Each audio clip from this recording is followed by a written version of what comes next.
Empezamos una nueva edición de Café Mercosur, este espacio en el que nos proponemos analizar la realidad de los países de la región con un foco en los aspectos jurídicos. Bueno, estamos aquí en otro encuentro de Café Mercosur. ¿Qué tal, Marcela, Osvaldo? ¿Cómo les va? ¿Cómo están? Hola, Marcela. Hola, Ramiro. ¿Cómo están? Aquí bien. Estamos en el último programa del año. Último programa. Vamos a comenzar entonces con el tema de hoy y vamos a comenzar haciendo una pequeña reflexión ante el neoliberalismo nos quiere pobres. Esto era algo que nosotros veníamos de alguna manera hablando casi siempre y nunca lo veníamos desarrollando, ¿no? Porque lo que se ve ahora en Argentina con este fenómeno Milei es algo que está de alguna manera, digamos, recrudecido, pero que no es únicamente en Argentina ni en América Latina, también se ve mucho en Europa. Algunas palabritas, por ejemplo, las compartimos con los hermanos o españoles, ¿no? Estas palabritas nuevas que han aparecido, que de alguna manera romantizan la pobreza, ¿no? El co-living, una cosa que siempre existió, compartir una casa para vivir. Lo hacíamos antes los estudiantes. ¿Vos te acordás, Osvaldo, cuando me conociste? Yo vivía en una casa vieja con cinco más, éramos 6. Era la metodología de esa época, ¿no? Uh-huh, uh-huh. Ahora no, ahora es más fino, ¿viste? Ahora es co-living, ¿viste? Mira. Pero eso es no una inglesada. Es una inglesada, co-living. Sí, ¿viste? Es un anglicismo españolizado, ¿viste? Porque tampoco existe, ¿viste? O el coworking que llama ahora, ¿viste? Vos tenés estudios jurídicos, Osvaldo, no hace falta más. Ahora vos alquilás ahora con un coworking alcanza, sí. Pero alquilás por hora un estudio. Pero no tuvieron la misma inserción que se pensaba el coworking, ¿eh? Es muy difícil acostumbrarse. Se ve que al latino le cuesta un poco más que al sajón ese tipo de cosas. No se siente representado en un lugar que tiene una parte, diría. Me parece, ¿eh? Por ahí me equivoco. Y son cosas que se van, digamos, poniendo de moda. El staycation, que es esto, no salgas de vacaciones, quédate en tu casa. Es bueno quedarte en tu casa, ¿para qué vas a salir de vacaciones? Yo estoy haciendo eso, está bueno eso. Lo puedo decir en inglés, entonces, llegar para más, no me quedo en casa, entonces digo, staycation. Hay una variante, la workation. La workation, anda de vacaciones, pero seguí trabajando, ¿viste? No, yo lo hago a veces, después mi esposa se me enoja, pero lo suelo hacer. Esta es un poquito más radical, el freeganism, que es una mezcla de libertad con ser vegano, ¿no? Son los que andan juntando comida en las basuras y es un movimiento radical del no consumismo, pero que de alguna manera es eso, romantizar la pobreza, ¿no? O la otra, que esta ya creo que es más, llega más a la Argentina, ¿no? Los strained teenagers, o sea, los adolescentes de 30 años, los que se quedan hasta los 40 viviendo con los padres, como decía Ramiro Marra, ¿viste? Que Ramiro Marra decía. Primer consejo, mucha gente joven mira este canal, la mayoría son jóvenes, no te independices, vivilo, son tus padres, decidieron que vos vengas al mundo porque capaz estaban aburridos, que paguen ese costo, que te financien, si podés vivir en su casa te vas a ahorrar un alquiler, si podés ir a comer los domingos, anda a comer los domingos a la casa de tus padres, no está mal. Lo decía así, digamos, como una clase de economía. De hecho lo dijo Ramiro eso, pero diciendo que se fue de la casa porque lo echaron los padres en realidad. Él quería seguir viviendo, le dijeron, ya tenés que irte, le dijeron, ¿te parece? Ramiro, y un tema, eso de comer una vez por día, ¿cómo se dice en inglés? ¿Viste vos? Excelente. Porque es lo que están militando. Aparte de estas palabritas, son las palabritas que usan los medios de comunicación. Vamos a ver un ejemplo que nos quedó del programa pasado a nosotros, de cómo militan el ajuste. Lo mismo se veía acá en Brasil en la época de Bolsonaro. Ahora en la época de Lula no se ve, ¿eh? En la época de Lula se están quejando porque el aceite de oliva no es todo original y hay aceite trucho. Es el gran problema de Lula, ¿no? Mientras que en la época de Bolsonaro te decían que había que comer, podías no cenar. Miren lo que dice acá la televisión argentina. Uno recortará la plataforma para ver películas. Otro recortará, el auto no lo uso más. Y otro, y ese es el que está grave, dirá, no hay desayuno o no hay almuerzo. Obviamente. Una comida por día. Obviamente. O sea, en distintos niveles, todos estamos recortando. Eso es lo que decías vos, una comida por día en distinto nivel, ¿viste? Todos estamos recortando. Ahora yo pregunto, ¿todos estamos recortando? ¿Por qué va a subir el 45% el ómnibus y el tren también va a subir el 45%? ¿Por qué la luz va a subir? ¿Por qué el gas va a subir? ¿Por qué las tarifas suben si los salarios no suben? Y esto no pasa en América, también pasa lo mismo en Europa, ¿no, Marcela? Sí, justamente aquí, a partir del 1 de enero, la TVA sube del 7,7% al 8,1%. Después tenemos la mínima, que sube del 2,5 al 2,6, y la más grave, que es la que se aplica a los alquileres y habitaciones, que pasa del 2,5 al 3,7%. Esas son las grandes TVA que va a haber de aumentación.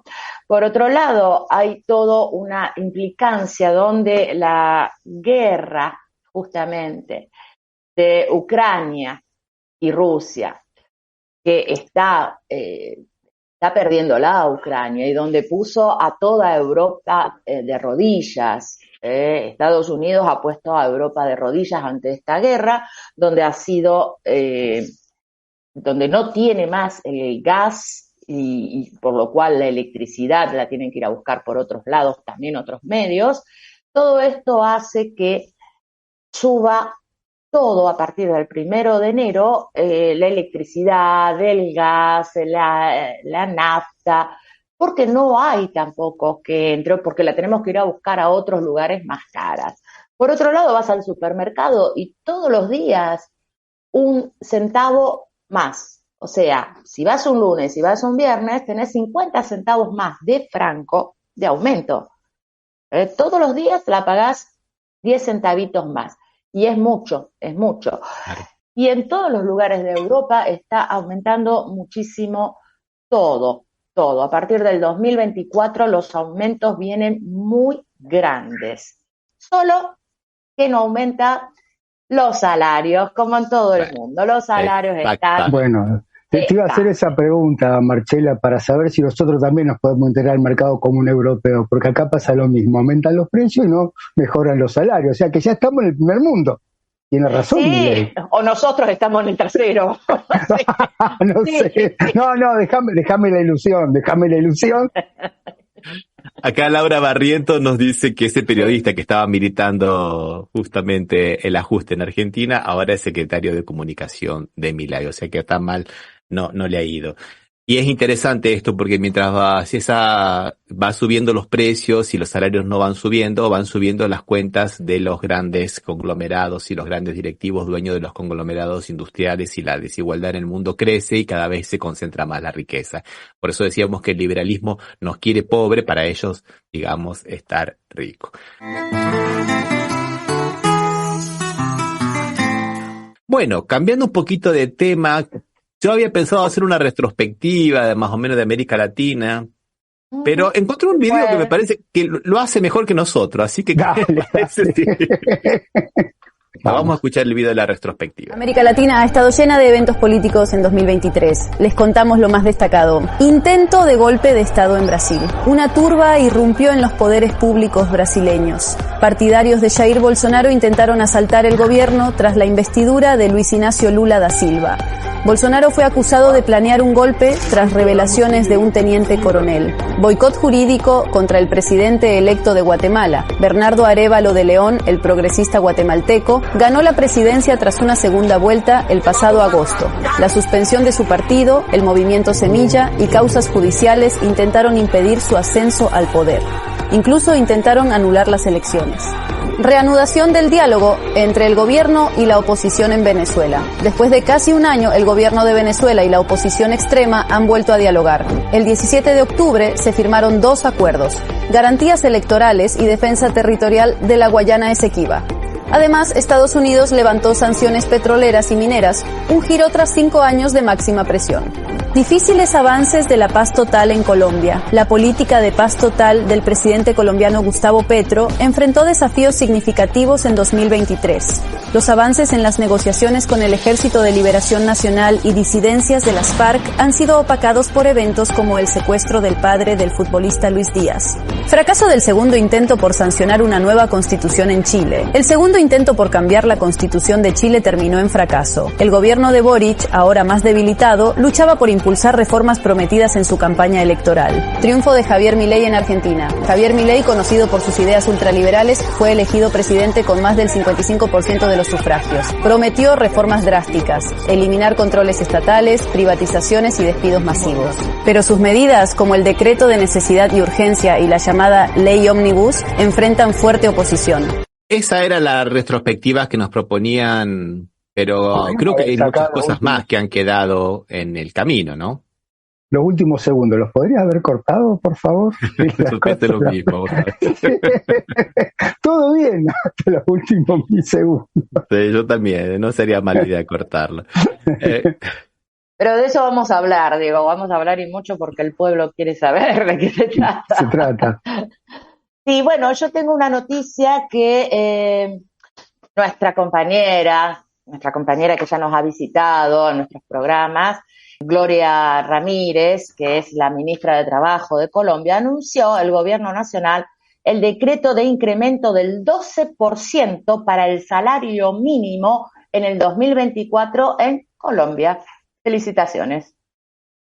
Buenísimo, y también quería comentar como otra cosa que no estaba, lógicamente no se puede hacer con todas las cosas, ¿no?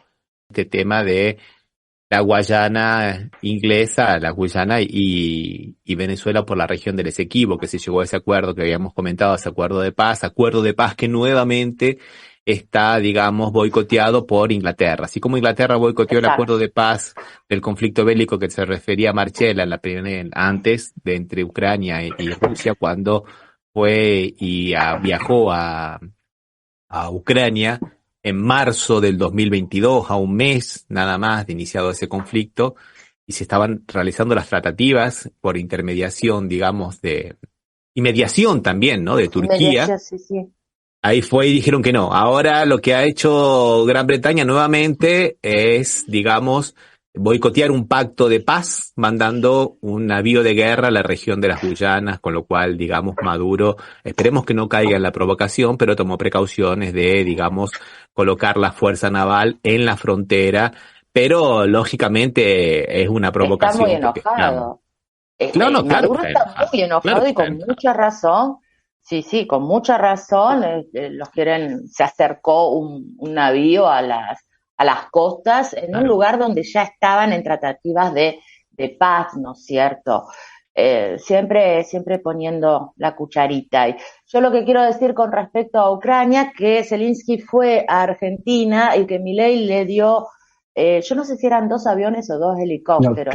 No, 2 o 3 helicópteros que son rusos y que acá no tenían manera de repararse, que no funcionan ninguno de los dos, o sea, no le dio ninguna ayuda.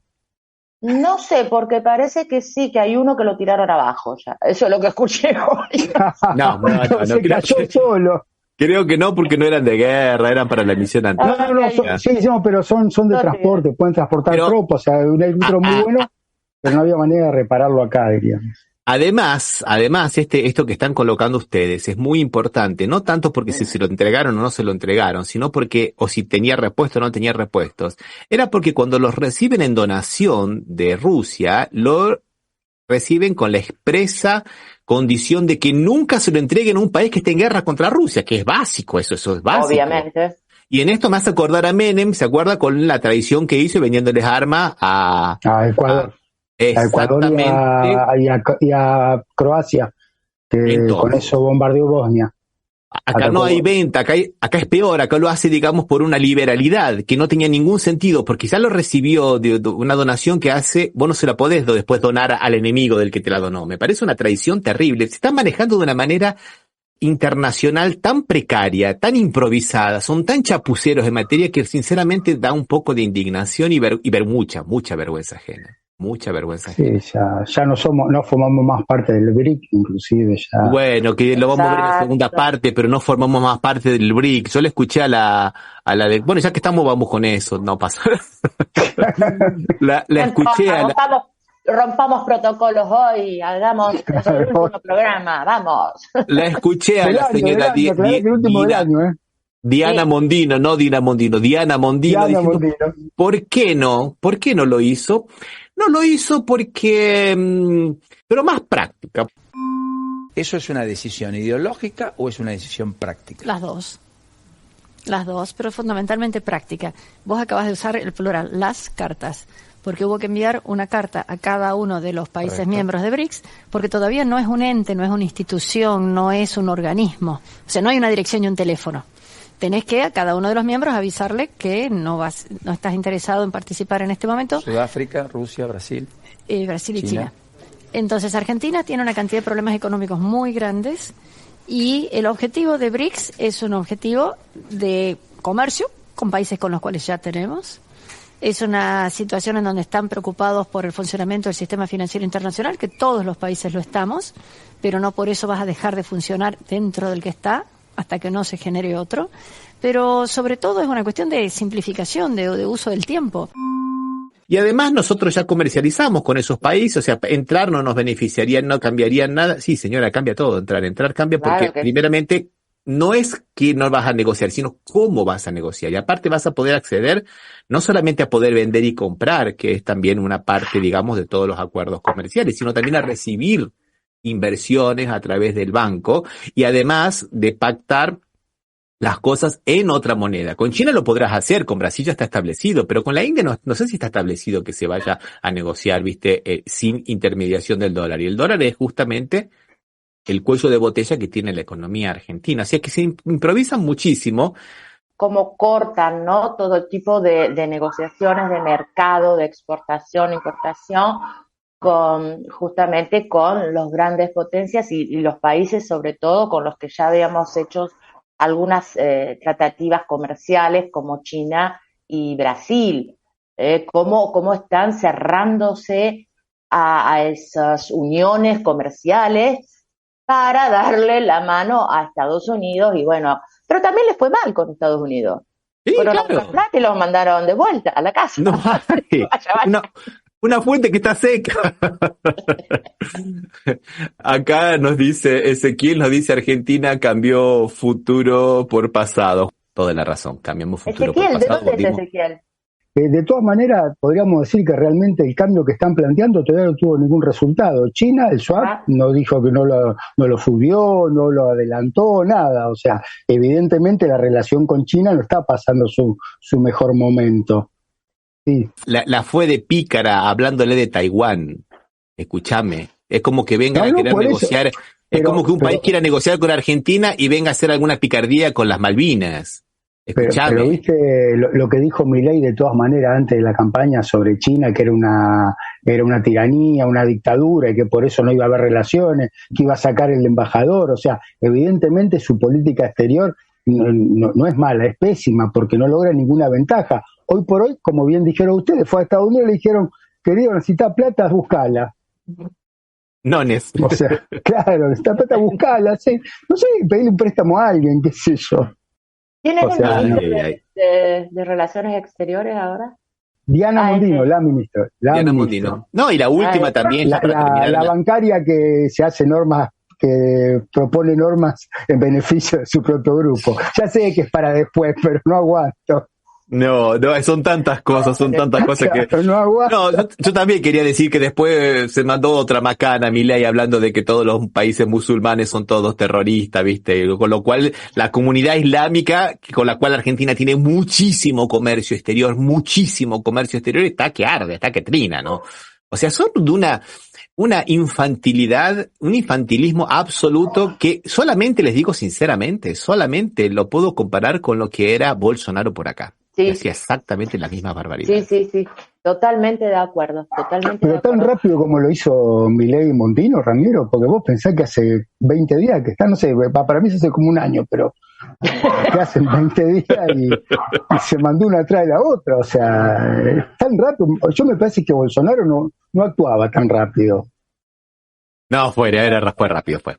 ¿Fue rápido también? Me parece que sí, que fue rápido. Incluso ya tenían algunas cosas de cuando le hicieron el impeachment a Dilma también, venían ya más trabajados las cosas. Pero sí me parece que fue rápido también. Vamos con la positiva. Bueno, vamos con la positiva entonces.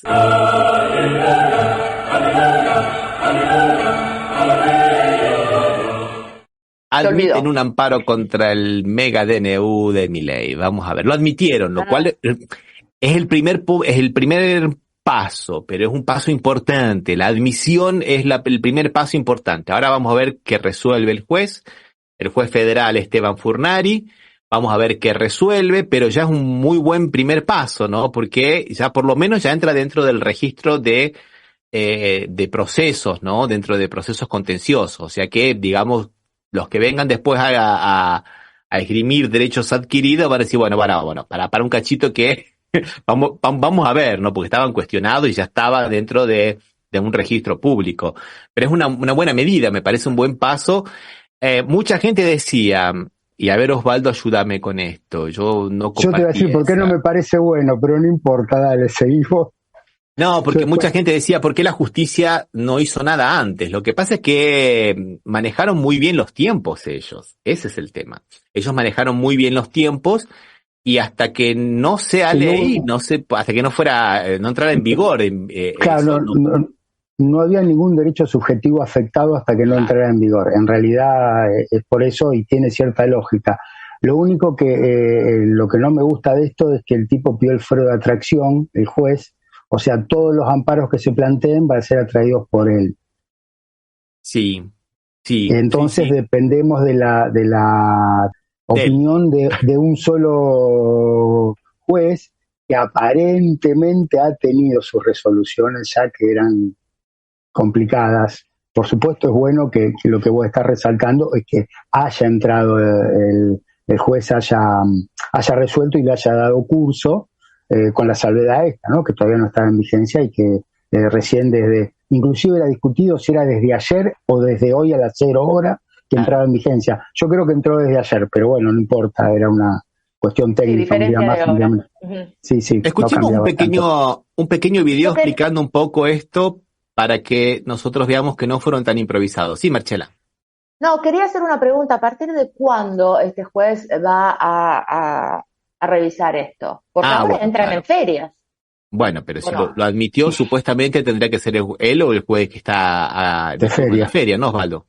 Sí, habría que ver, no sé el carácter que le dio, porque a veces se lo reservan ellos y otra te da la posibilidad que pueda entender el juez de feria. No sé cómo fue la resolución, te miento, pero podría ser que algún juez de feria entre. Yo creo que va a empezar, había escuchado en febrero, que no me acuerdo cuál es el primer día hábil, si es el 3 o el 1, ¿no? El primero, no me acuerdo cuál es el primer día hábil de febrero. El 7 de febrero, pero me digo, de acá hasta el 7 de febrero, porque el 24 se va a hacer en Congreso,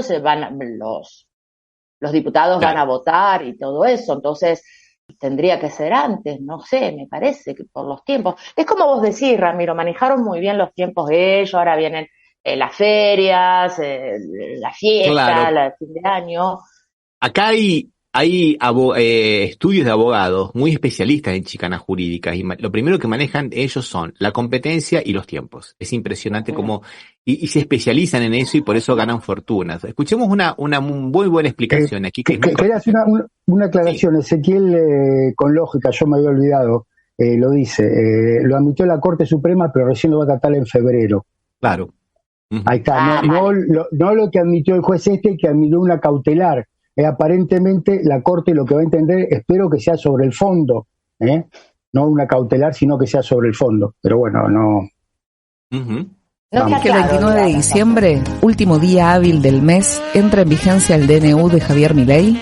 A pesar de lo que muchos creen, no fue un error no haber incluido la fecha de entrada inmediata en vigencia del decreto. De esta forma, hasta que no entrara en vigencia, ningún juez podía declararlo inconstitucional, y cuando entre en vigencia, el siguiente día hábil ya habrá empezado la feria judicial. Tampoco puede rechazarlo el Congreso en las sesiones extraordinarias porque solo puede tratar los temas por los cuales haya sido convocado por el Poder Ejecutivo, y Javier Milei no incluyó el DNU en este temario. Además, la comisión bicameral que debe analizarlo ni siquiera está aún conformada. Por lo tanto, desde este viernes 29, entre otros puntos, queda derogada la ley de alquileres. Se liberan las cuotas de la medicina prepaga. Todas las empresas del Estado están a un paso de ser privatizadas. Se deroga la ley de tierras, que le pone al país el tachito de venta y permite que cualquier multimillonario extranjero lo compre por 2 monedas.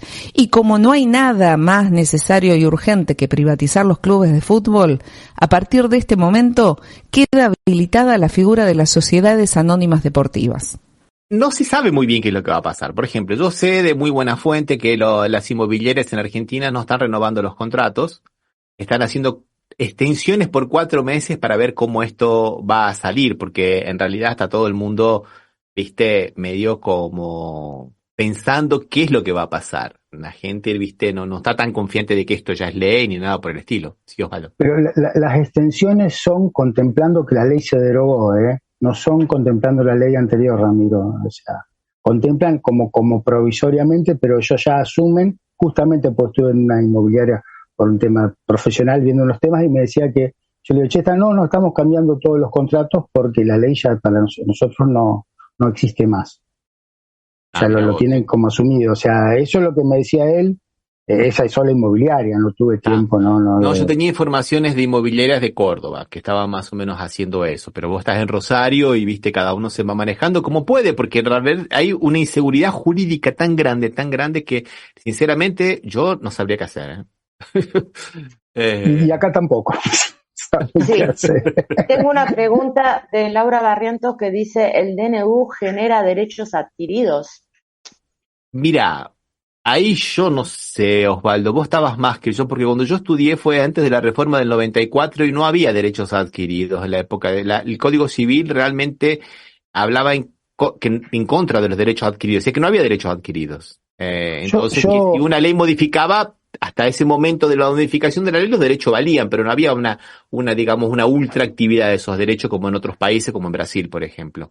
Yo creo que si la norma que afecta y que dejó de entrar en vigencia es de carácter de orden público, ahí no va a ser un derecho adquirido porque está violando un derecho constitucional. Entiendo yo, desde mi interpretación. Si vos me decís, son temas tan extraños, muy extraños, estos que se están presentando, que tenés que recurrir al último y a la interpretación que haga el Supremo, ¿no? Sí. A ver la interpretación que hacen los Supremos sobre esto, pero yo creería que hay normas que si afectan, son de orden público, afectan derechos constitucionales, no pueden entrar en vigencia. No, o sea, si entraran en vigencia, bueno, caerán. O sea, todos tenemos la esperanza que ante cualquier situación como esta pidamos la inconstitucionalidad en cualquier caso, cuando haya un derecho, o sea, subjetivo de carácter constitucional afectado.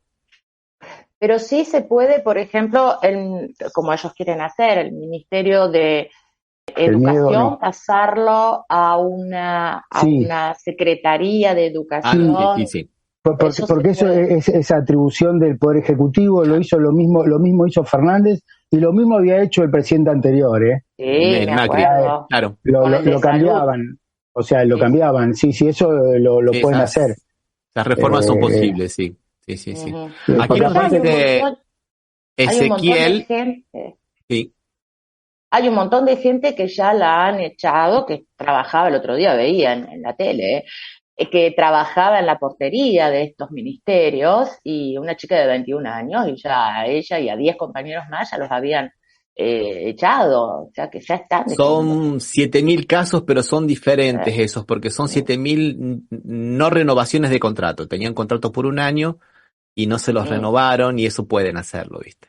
Sí, claro. La verdad es que, bueno, no se pueden hacerlo. Yo calculo que se podrá discutir, ¿no, Osvaldo? Vos sos laboralista. Sí, no, yo estaba pensando justamente, sí, se pueden hacer, pero justamente en ese caso vos tenés la posibilidad en lugar de decir que fue una no renovación de contrato, que fue un distracto, ¿no? Sin causa, y lo cual tiene que tener una reparación económica. De todas maneras, tenés que entrar en un conflicto y el hecho va a estar. Al igual que si pasa algo con las modificaciones de la legislación laboral que entraron en vigencia ahora, habrá que ver qué pasa en enero, ¿no? Sobre todo pensando en la multa de falta o deficiente registración, que ya desaparecen, como si uno las puede pedir, uno las puede pedir lo mismo, entendiendo que la falta de multa es inconstitucional. Lo que va a decir la mitad de la biblioteca, ¿no?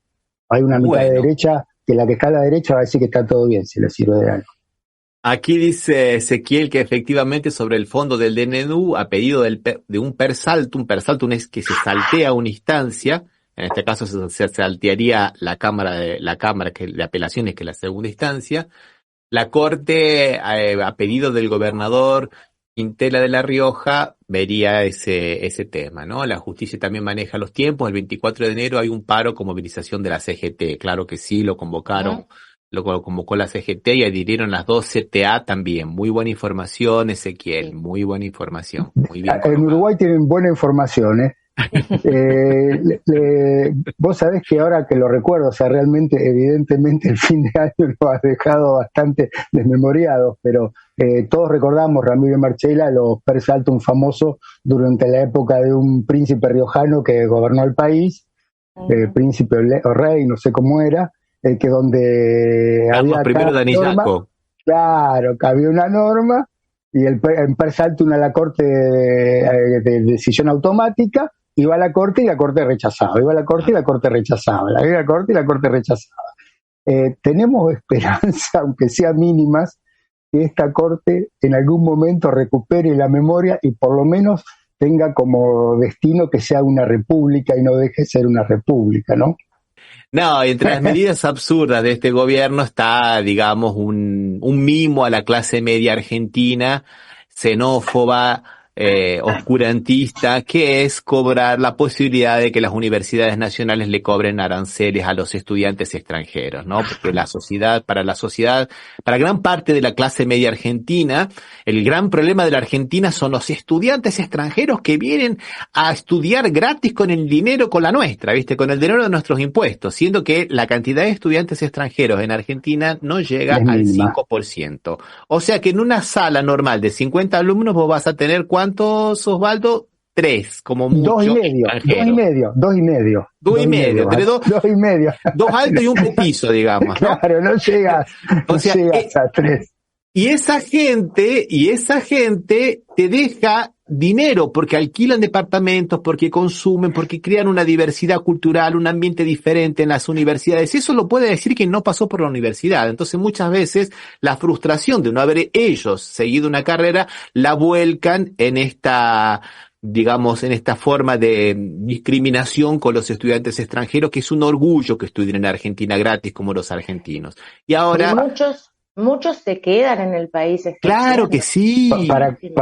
Además es una tradición argentina de hace 100 años, o sea, por lo menos del peronismo, los estudiantes extranjeros, siempre estuvo abierta la universidad, nunca fue cerrada a los extranjeros. Y a tal punto es acá, en este caso, por ejemplo, en Rosario, que ya hay un barrio brasileño, donde se van por una situación a veces que uno cuando va a un país que no conoce intenta buscarlo los de su propio origen, diríamos, entonces, y hay un barrio en la Argentina, en Rosario, de brasileños, pero también otro error, no son todos los estudiantes los que van a la universidad pública, Ramiro, ese 5% contempla a las privadas también, o sea que le vamos a decir a las privadas que paguen más de lo que pagan, no sé, díganle a las privadas que le cobren más a los extranjeros, a ver si están de acuerdo. Y aquí tenemos la imagen de Petro, que ha dicho, le ha prometido a los estudiantes colombianos que va a hacer lo posible para que los 20.000 estudiantes, va a hacer que esos 20.000 estudiantes colombianos vuelvan a Colombia y estudien en las universidades públicas colombianas. O sea que, lamentablemente, se tiene que resolver de esta manera una cuestión que es nuevamente puramente ideológica. Es simplemente una caricia en el ego retrógrado de un sector xenófobo de la clase media argentina, porque no toda la clase media argentina es así. Sí, es importante eso que resaltaste recién, Ramiro, que en realidad era un guiño a ese sector, como ya dijiste, o sea, porque hay mucha gente que no lo piensa de ese punto de vista, ¿no? Pero otros sí. Se creen que de esa manera como que hacen una diferencia con los demás países, como teniendo un cierto principio de superioridad, ¿no? Y vamos a pasar a Perú, gente, porque el mensaje Querida de la presidenta... familia peruana. La presidenta de Perú, Dina Boluarte, ofreció un mensaje con motivo de la Navidad a la población del país latinoamericano, a la que llamó familia, en medio de la desaprobación popular y las fuertes críticas a su primer año de gobierno. Porque somos una sola familia. Y la familia unida debemos avanzar juntos a esa meta que nos proponemos para el 2024. Viva la familia, señores. Viva la familia. Sí, pero es muy grave esto, ¿te acordás de Dios, Patria y Hogar? ¿Se Dios, Patria y acuerdan familia ustedes? también, claro. Claro, ustedes eran claro, Dios, Patria, Hogar, Dios, Patria, Familia, ustedes sí, eran sí. muy chiquitos, Sí, sí. no sé si se acuerdan. Pero sí, totalmente, ¿no? La frase muy militar, muy derechosa, todo esto. Perú. Después de este mensaje cálido de esta mujer, vamos a escuchar realmente lo que pasó en Perú, realmente. Sí, dale. Como con la familia peruana, con mucha ironía eso de familia, ¿no? La crisis económica en Perú, las víctimas durante las protestas sociales, así como la ineficiencia del gobierno de Boluarte ante la corrupción y la delincuencia, se manifiestan claramente en el rechazo generalizado que la población ha expresado en el transcurso del año 2023. Un año perdido en función a gasto público, un año perdido en función a inversión privada. En el mejor de los casos el crecimiento va a ser cero, probablemente sea menor a cero en términos de PBI real. Es un año donde el empleo se ha deteriorado, donde ha aumentado, por ejemplo, el subempleo, tanto por horas como por jornales. Es un año que lastra por lo menos los 3 primeros trimestres, todos en negativo. La actividad privada al primer semestre en negativo y en 2 dígitos. Es un año, repito, lo dicho, en términos reales perdido. Lo único que salva el 2023 es una determinada moderación de la inflación, pero esto no es tanto mérito de las autoridades económicas, en concreto del Ministerio de Economía y Finanzas o del Ejecutivo, sino que es mérito más bien del Banco Central de Reserva. El hecho que más marcó al Perú en el ámbito político y social fueron las protestas sociales, las cuales dejaron más de 60 víctimas mortales, y también los casos de corrupción por parte de las autoridades. El hecho de no querer reconocer, ni siquiera realizar una investigación adecuada para los sucesos del sur. A nadie agravia de que se haga una investigación administrativa, quiénes dispararon, por qué dispararon, cuándo dispararon, quién dio las órdenes. Lo que pasa es que las órdenes parecen haber sido dadas desde el poder y nadie quiere sacar la cara por el resultado, que fueron 60 muertos, quizás hasta 80 si se cuentan soldados que murieron en el caso de Ilave, ¿no? Y la corrupción está aumentando porque se está cobrando por el ingreso a la administración pública a muchos cargos importantes, porque se está generando obras públicas que no tienen el debido control y está llevando a una crisis aún más grave. La inseguridad ciudadana, una problemática que ha afectado constantemente a Perú, experimentó un incremento significativo en este 2023, principalmente debido a la falta de eficacia en la labor de la Fiscalía. Las fiscalías son muy importantes y están muy ausentes, ¿no? En el sentido que la policía puede hacer muy bien su trabajo, pero que si el fiscal no tipifica adecuadamente y prontamente la acusación, sencillamente han tenido que ser liberados, ¿no? Entonces, tienen que trabajar con otras instituciones, tienen que trabajar en largo plazo, tienen que fortalecer unidades especiales. Según la última encuesta del Instituto de Estudios Peruanos, el 87% de la población de Perú se siente insatisfecha con la democracia, pues considera que el sistema actual no los representa. Bueno, 87% de la población, mucha gente está de alguna manera en contra de lo que propone la visión de Dina Boluarte de la gran familia, ¿no? Por eso me parecía poner estos dos videos que contrastan dos realidades diferentes, ¿no? Creo que de alguna manera conseguimos ver, falta un poco de México, pero bueno, nos van a perdonar. Hemos conseguido ver un poco lo que ha pasado en el año en América Latina. Vamos a escuchar una canción ahora de Copani, ¿no, Marcela? Sí, de nuestro amigo Ignacio Copani, que nos la ha mandado especialmente para pasarla en el programa, ¿eh? ¿No? Tiene que ver con el día 28 de diciembre, el día de los Santos Inocentes. Sí. Inocentes, somos todos inocentes, lo quiso así la colosal naturaleza, pues le dio a los animales la viveza, y es inmensa la inocencia de la gente, y es que somos tan pavotes y cretinos, que nos pueden dar cangrejo por centolla, y gracias a nuestra viveza criolla, no dejamos embaucar los argentinos. Inocentes somos todos, inocentes, y quien canta esta canción es el primero, un pasivo pelandrón televidente. Yo me creo casi todo lo que veo.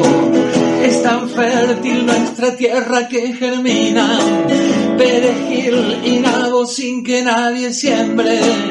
Deberían declarar en la Argentina fecha patria el 28 de diciembre.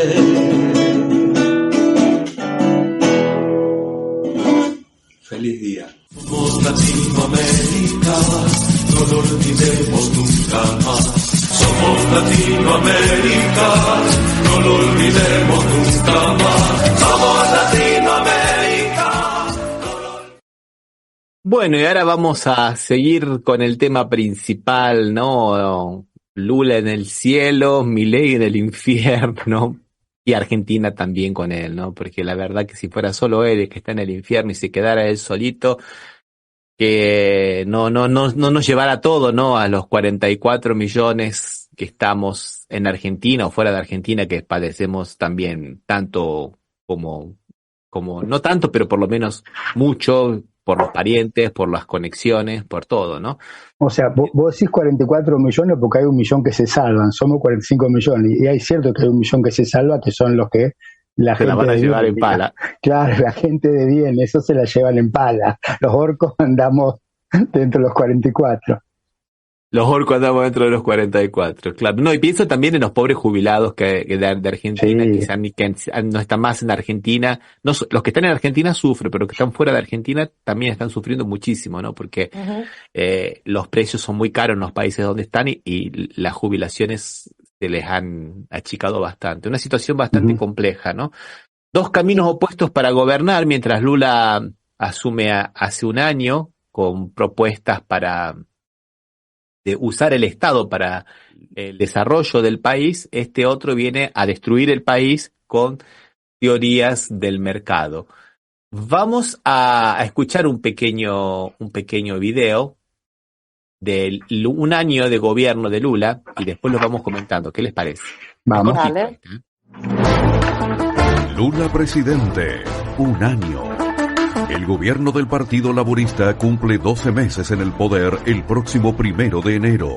Son 365 días marcados por la tensión inicial que significó el intento de golpe por parte de los bolsonaristas y la reinstauración de políticas públicas basadas, según Lula, en el beneficio de los trabajadores. Tanto en las primeras semanas como en el resto del año, el presidente de Brasil debió lidiar con un Congreso más conservador y con una economía que buscaba erradicar el desempleo y la pobreza. Brasil finalizará el 2023 con un aumento del 3% en el Producto Bruto Interno. Aún así, el desempleo se encuentra en un número elevado, llegando al 7,6%. El aumento de 92 reales en el salario mínimo es la gran novedad. El mismo llegará a 1.412, un piso más elevado que la inflación. Bajo la dirección del ministro de Hacienda, Fernando Haddad, el oficialismo impulsó la reforma tributaria, uno de los principales logros. Esta medida fiscal implicó la creación del impuesto al valor agregado y la simplificación de las tarifas al consumo, un sistema muy cuestionado a lo largo de la historia brasileña.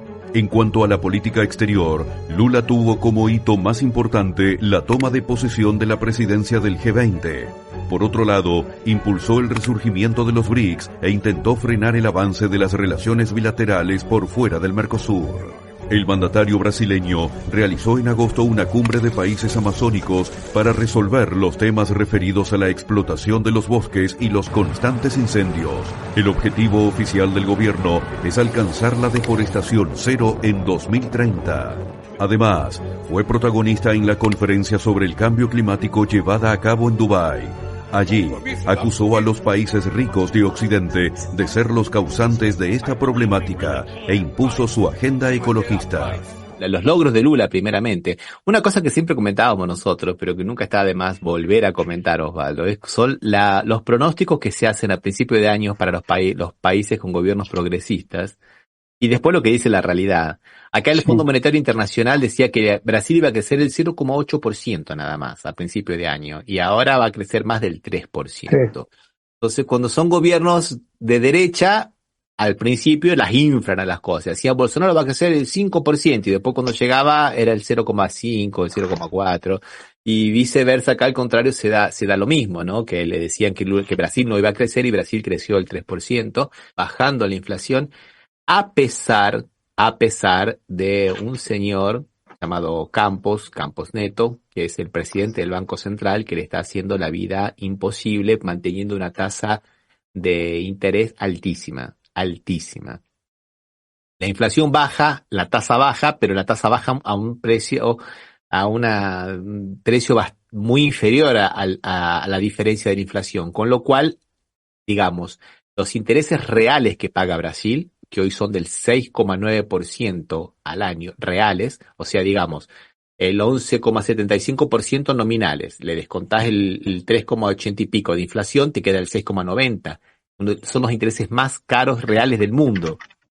Por eso que hay mucho capital que es especulativo y además eso significa que a los empresarios les convenga mucho más invertir el dinero en los bancos a ponerlos a trabajar y a producir. Durante todo el año fue esta discusión entre el equipo económico del gobierno, del ministro Haddad, y el presidente del Banco Central.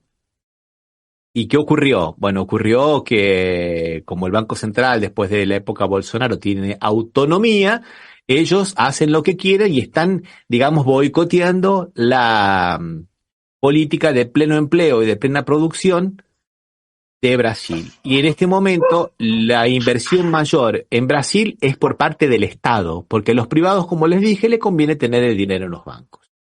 Entonces el Estado que está activamente invirtiendo en planes sociales, de viviendas populares, en obras de infraestructura, en obras a través de la Petrobras, todo eso que venía haciendo el gobierno de Alberto Fernández y que ahora Milei dijo, afuera. O sea, digo, por eso marcar un poco esta primera diferencia entre los dos modelos que se proponen ahora. Les digo una cosa, y ya les paso la palabra. Acá en Brasil hay muchísimos sectores de derecha que se están relamiendo con lo que está haciendo Milei. Lo están medio que idolatrando, ¿viste? Lo están poniendo en un pedestal queriendo que se haga lo mismo en Brasil. O sea, esto que está pasando en Argentina, sí, va a terminar mal, lógicamente, ¿no? Pero eso no significa que no tenga coletazos momentáneos en Brasil y que ayude también a esa retórica neoliberal que hay acá en Brasil, ¿no? Sí, perdonen. No, siempre me recordaste, Ramiro, que hay países que tienen mal de origen, ¿no? Como aquellos países que son progresistas, ya directamente van a tener un año malo, no importa, le ponemos, si van a crecer mucho, le ponemos menos de la mitad, en el caso de Brasil es casi una tercera parte, no, menos, una tercera parte, menos aún le pusieron que iba a crecer, y después te desmiente la realidad. Y aquellos países que son de derecha tienen un bien de origen, en su origen está bien. O sea, entonces a ellos le ponemos 7, 8, 9, 10, 5, 3, depende, ¿no? Siempre van a ver. Yo no vi las proyecciones de este año de Argentina con el nuevo gobierno, ¿no? Pero seguramente le van a... ¿Hay proyecciones todavía? Yo no sé, pero buscaría porque seguramente van a ser buenas, porque siempre las proyecciones para los gobiernos de derecha son muy buenas, Marcela. Y las de los gobiernos... Hay que esperar un poquito, suele salir entre la última semana de enero y la primera de febrero. Había un medio acá en la Argentina que inclusive se dedicaba en diciembre a decir cuáles habían sido las proyecciones buenas y cuáles habían acertado. Y era terrible, ¿no? Que lo hacía el suplemento Cash de Página 12. Que ya, Alfredo Zayat creo que lo hacía, ¿no era? Claro, pero de hechos reales, no hablaba de proyecciones ficticias, y era devastador. Y eso ningún medio lo hace. No lo hace ni el Cronista, ni lo hace ni Ámbito Financiero, no lo hace ni La Nación, ni Infobae, ni Clarín. Y le di todo el listado de los medios de derecha. A tal punto está en verdad eso, que recordemos que hace unos años atrás el Fondo Monetario Internacional tuvo que pedirle disculpas a Bachelet, porque cuando era presidente de Chile hacían eso, y cuando era Piñera presidente, viste, le inflaba las expectativas positivas, y cuando ella era presidente se las bajaban, viste, no, se las pinchaban, diríamos, ¿no? Tuvieron que pedir disculpas. Mire, hasta tal punto fue, digamos, bochornoso esa manipulación que hacían con los números, que fue muy interesante.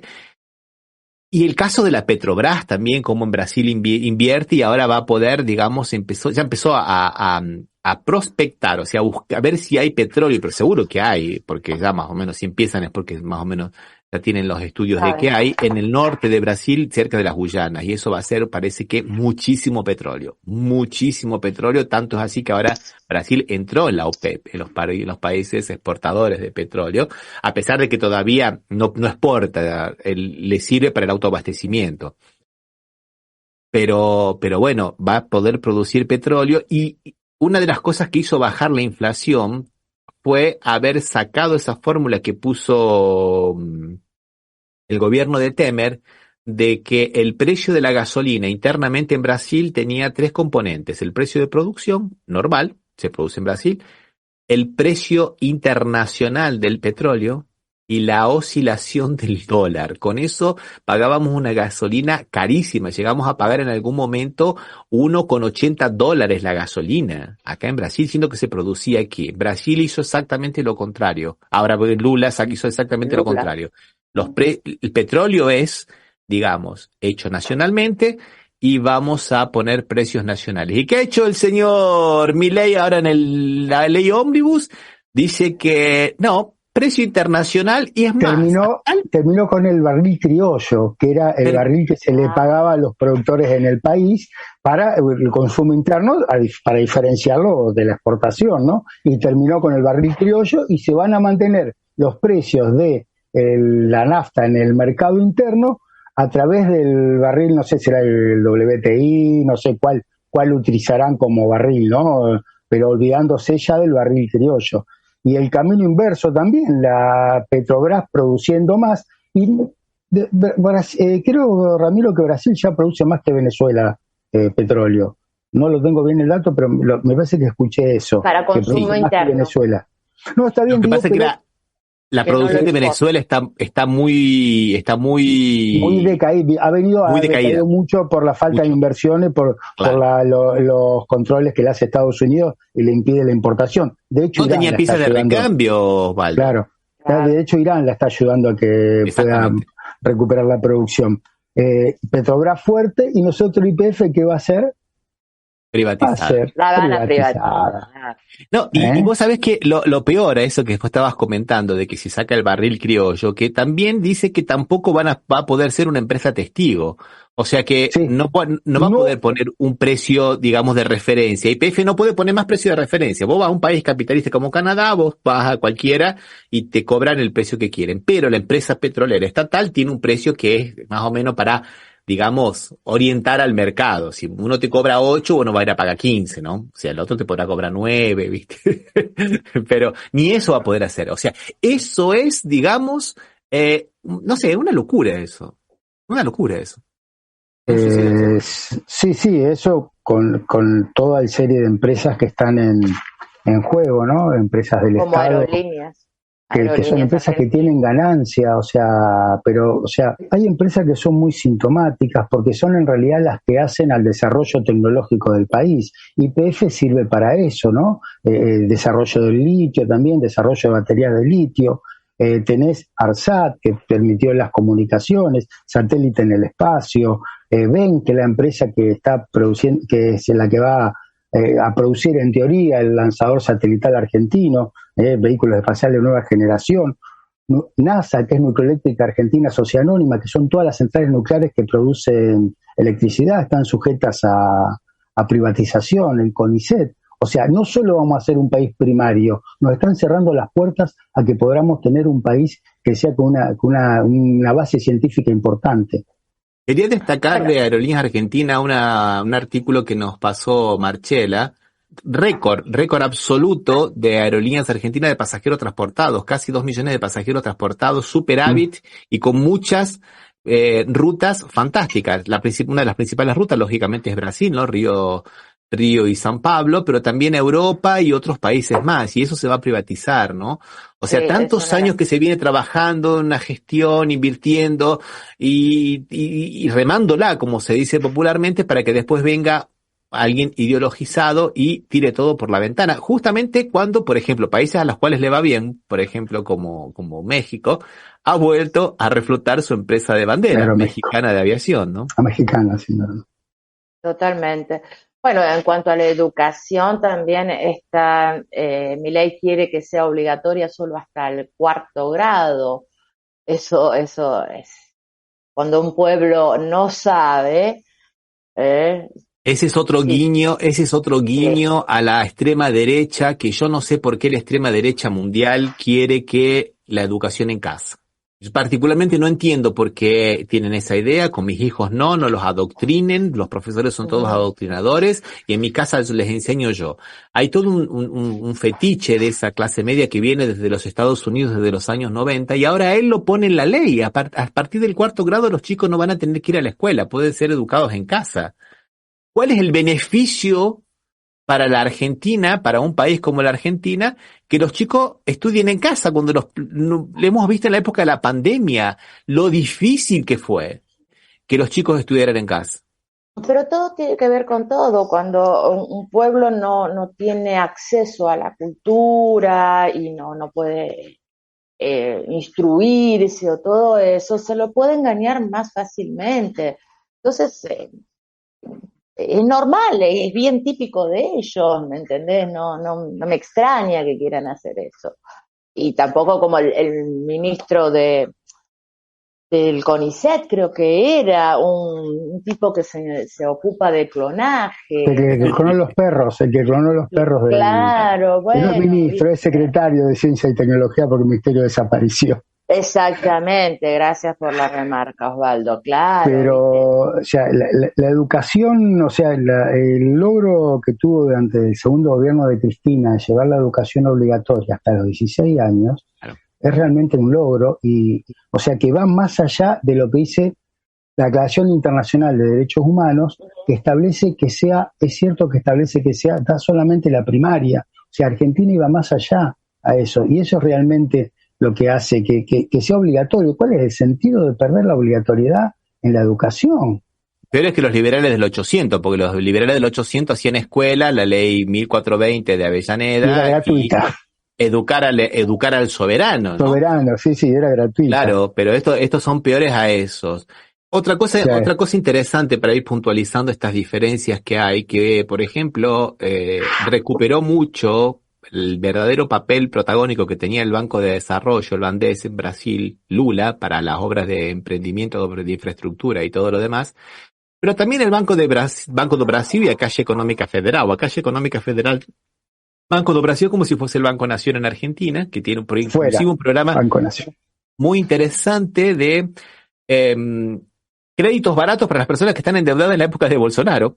Te dan créditos con intereses bastante mucho más accesibles, se llama Desendeudece, alguna cosa por el estilo, pero muy bueno para la clase media baja, digamos, que está endeudada, pobre, que es un ciclo, es una bola de nieve, y la Caixa Económica Federal, que era más o menos algo así como una mezcla del banco hipotecario en Argentina, porque tenía muchas funciones del banco hipotecario en Argentina, que son los motores del crecimiento y de la ayuda social a la clase media. ¿Y qué es lo que quiere hacer esta ley ómnibus que presentó el día 28? La presentó, creo que fue, ¿no? El día 28 o 25. El 28, sí. Bueno, privatizar el Banco Nación. Qué locura, gente. Privatizar el Banco Nación.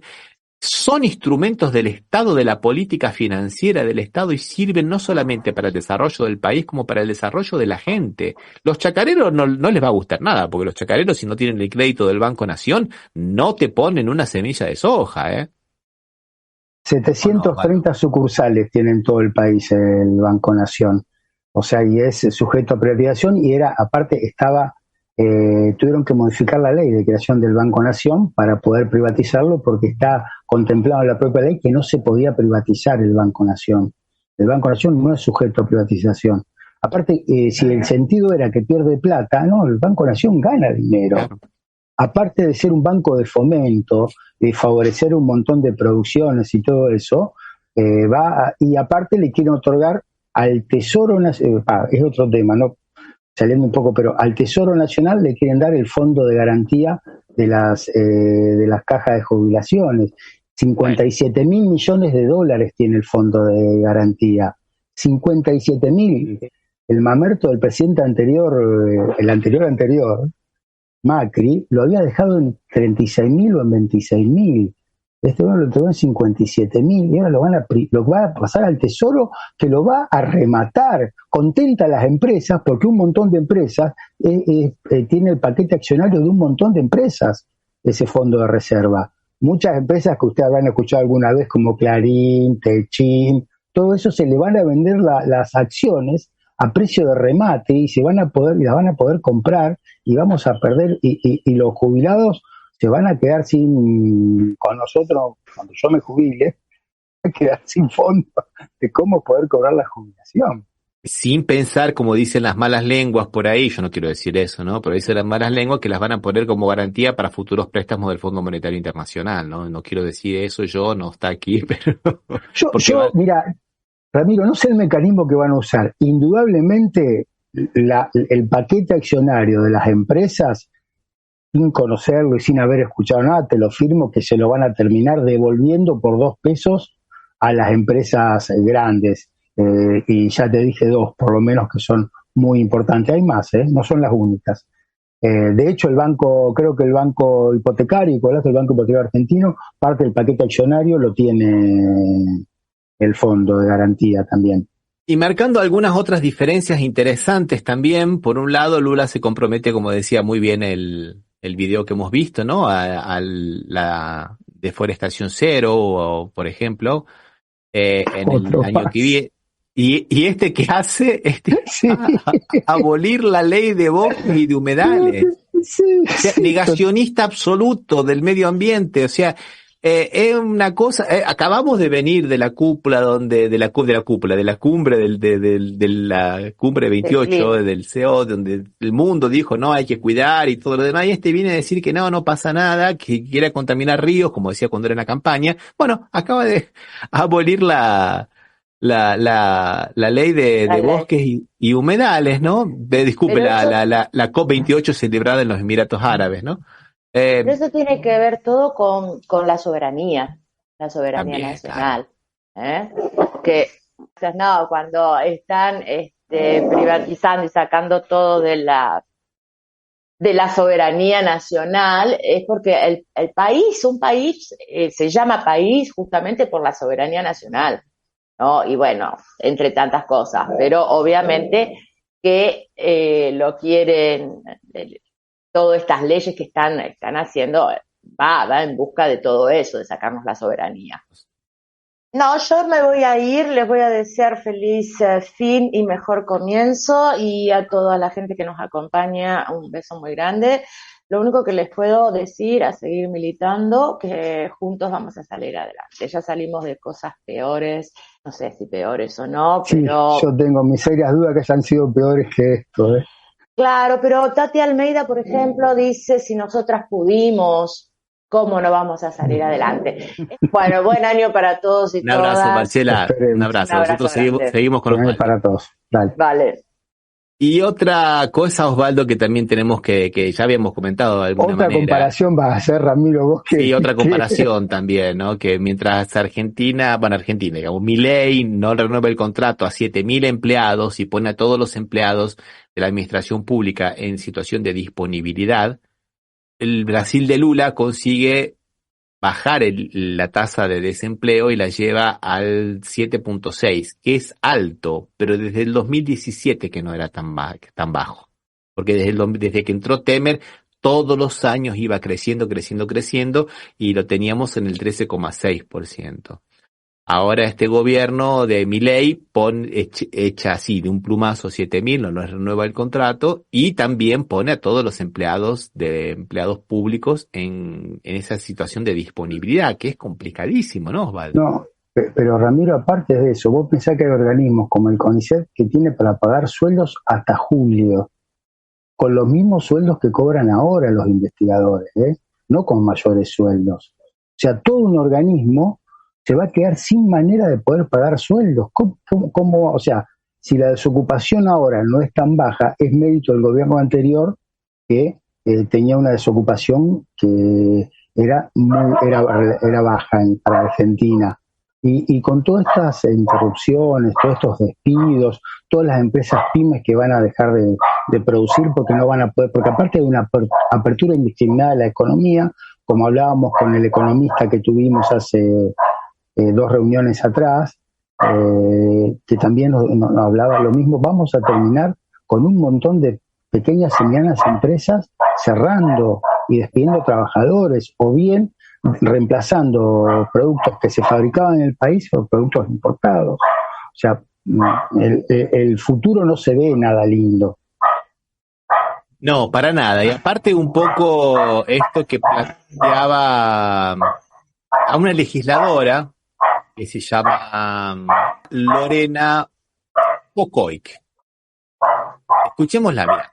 Ley Ómnibus. Hoy acaba de ingresar al Congreso esta ley enviada por el presidente de la Nación. Es absolutamente inconstitucional. Cuando fuiste a votar, ¿votaste solo para presidente o también votaste senadores y diputados para que te representemos en el Congreso? Te lo pregunto porque en esta ley, entre otras barbaridades, el presidente pretende anular todas las facultades que el Congreso Nacional tiene. Los diputados y los senadores ya no tendríamos razón de ser porque el presidente pretende tener la suma de todo el poder público. Es decir, que en estas casi 350 páginas, el presidente pretende que los diputados y senadores votemos la propia disolución del Congreso. Claramente la división de poderes, poder ejecutivo, legislativo y judicial, tiene un sentido. El contralor, el contrapeso. Lo más grave es que en caso de aprobarse este disparate, Milei ya no sería un presidente, se transformaría en un monarca, como con el DNU. Con esta ley, Milei quiere llevarse puesto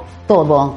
Te pongo solamente algunos ejemplos de los tantos gravísimos. ¿Te imaginas a las Fuerzas Armadas de otros países teniendo competencia en el suelo argentino? Se destruye el fondo de sustentabilidad. Es decir, ¿qué va a ser de la vida de nuestros jubilados, nuestras jubiladas, nuestros pensionados, después de haber laburado y aportado durante más de 30 años? Si algo de todo esto no te gusta y querés organizarte y peticionar ante las autoridades, ya no vas a tener ese derecho, porque vas a pasar a ser un criminal. Se criminaliza el derecho de la protesta social. Plantean enajenar, privatizar, Banco Nación, YPF, ARSAT, Aerolíneas y tantas otras empresas del Estado que nos pertenecen al conjunto del pueblo argentino. Fui joven en los 90 y vi cómo se privatizó todo y vi lo mal que terminamos y cómo llegamos a la crisis del 2001. Esto es peor. Nunca, desde la recuperación de la democracia, sufrimos una amenaza institucional tan grave. No estamos dispuestos a regalar la democracia.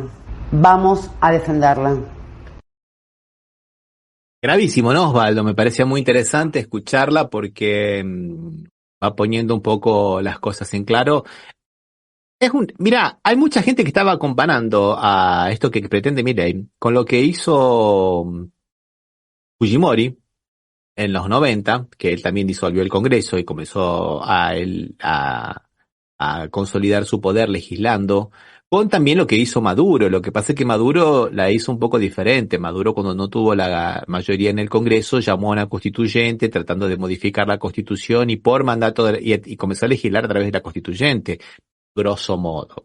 Pero esto era una locura, es una locura. Y viste que salió a decir el vocero presidencial, no pretendemos cerrar el Congreso. No hace falta cerrarlos, o no darle la facultad de legislar. Funciones, claro, no le damos facultad y listo, no lo cerramos. Sigan cobrando el sueldo, muchachos, y trabajan menos aparte. Claro.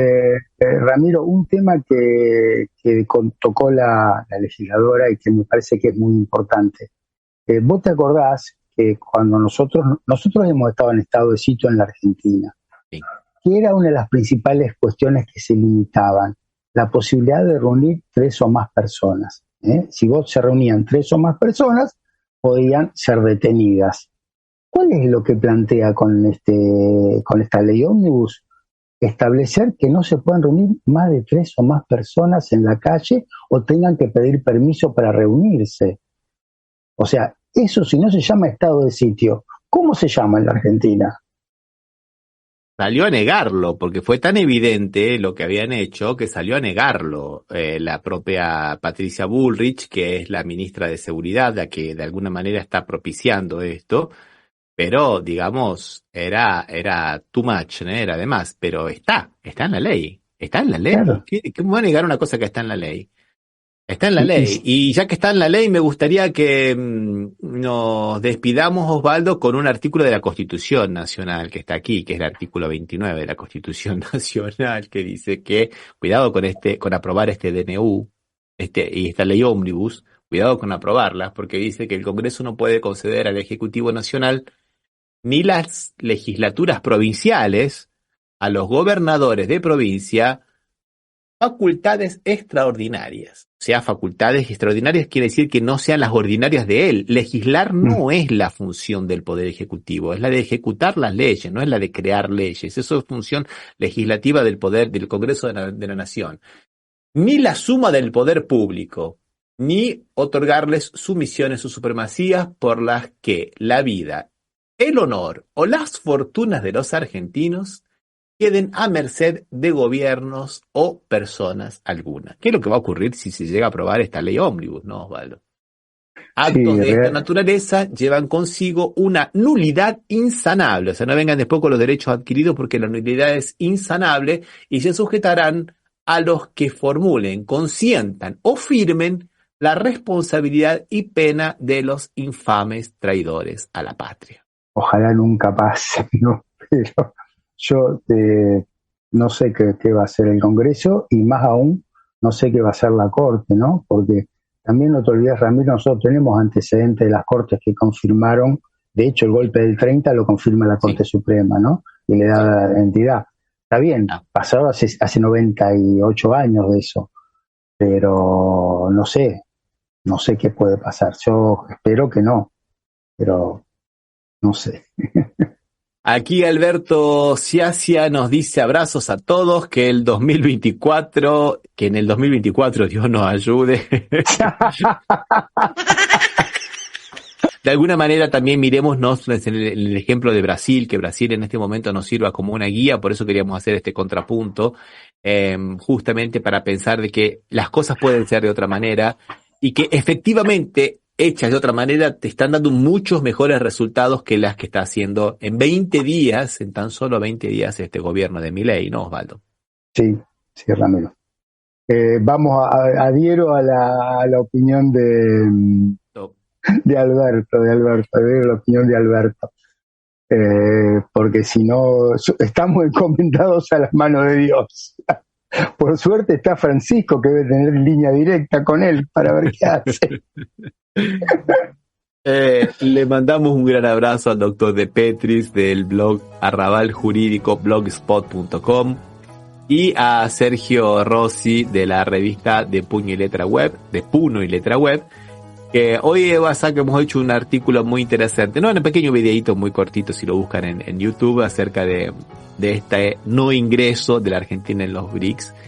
Y también le mandamos un abrazo muy grande a la gente de la FM Impacto de Villa Gobernador Galvez. Les deseamos un año nuevo feliz para todo el mundo, ¿no, Osvaldo?